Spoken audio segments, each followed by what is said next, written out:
Dragi bratje in sestre, na drugo adventno nedeljo v evangeljskem odlomku pred nas stopa mogoče najbolj tipična osebnost adventa, Janez Krstnik. Ta puščavnik, asket, je bil za takratni čas en posebnež, danes bi bil toliko bolj. Če pogledamo, kakšen je bil, kako je živel, kot zapiše evangelist Matej. Janez je nosil obleko iz kamelje udlake in usnjen pas okoli ledi. Hranil se je s kobilicami in z divjim medom. Posebnež, bi rekli. Pa vendar je on tisti, katerega rojstvo je zaznamovalo prehod med staro in novo zavezo. Janez Krstnik je, kljub temu, da na prvi pogled zgleda čudaško, tisti, ki ga je poslal Bog.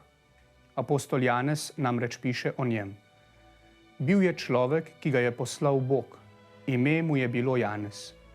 Prišel je zaradi pričevanja, da bi namreč pričeval o luči, da bi po njem vsi sprejeli vero.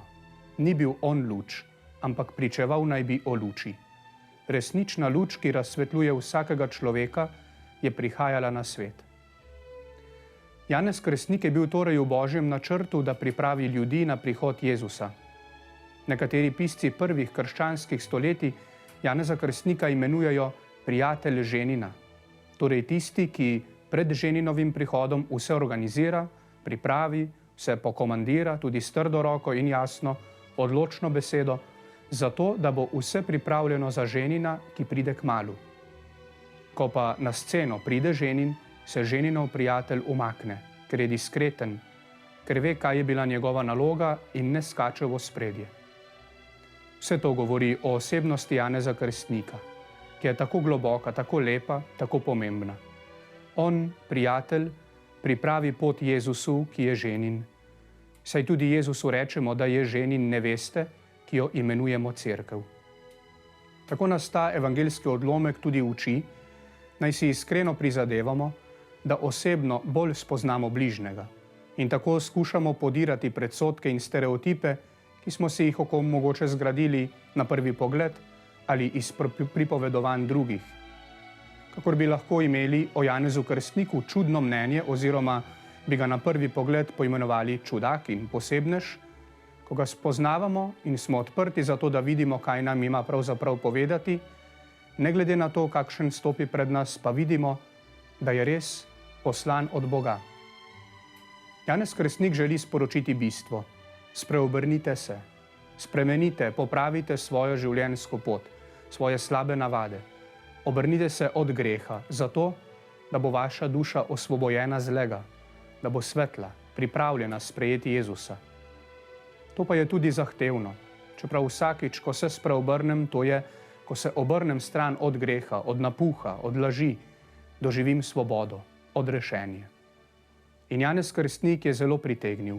Veliko ljudi se je spreobrnilo. Kako to? Ker je bil Janez verodostojen. Njegovo sporočilo je dosledno, jasno, močno in ko ljudje to vidijo, se prebudijo iz svoje otrplosti. Zakaj so mnogi sledili svetemu Frančišku Asiškemu? Ker je bil verodostojen. Danes mnogi ne odgovorijo na povabila. Zagotovo zato, ker jih nihče ne posluša, predvsem pa zato, ker smo premalokrat verodostojni. Že to, da nismo pripravljeni spremeniti mnenja o nekem človeku, ker smo si zakoličili, kakšen pač je, govori o naši otopelosti in nič kaj o tem, da želimo spreobrnjenja. Če smo taki, zakaj bi se torej mladi človek približal, če vidi, da v naše življenje ne prinaša nobene novosti in nič lepega? Janezovo življenje je skromno v oblačilih, v hranih, ne gremo ga gledat, ker je lepo oblečen ali ker oznanja s posebnimi učinki. Janeza v puščavo gremo gledat, ker nam pokaže, kaj je pomembno. Zato sprejmimo njegovo povabilo k spreobrnenju, k želji po spremembi življenja. Odprimo vrata svojega srca, da lahko sprejmemo tistega, ki prihaja, da v našem življenju naredi vse novo in nam prinese odrešitev. Amen.